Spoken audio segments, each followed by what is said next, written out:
Latest cybersecurity trends in 2022. Considering the changing IT architectures and cyber threat scenario, businesses must maintain the security of their hybrid workforces and corporate assets. This covers the security of the cloud, IoT, Internet of Things, and user access devices as well as mobile and network devices. The development of the cyber threat landscape. Cybersecurity and the threat landscape are both dynamic, and this has been especially true recently. The COVID-19 outbreak led to significant changes in corporate business processes and IT architectures.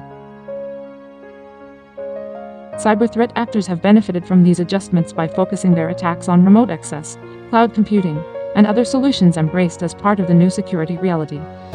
The rapid pace of change in the cyber threat landscape and corporate IT environments means that cyber trends change rapidly.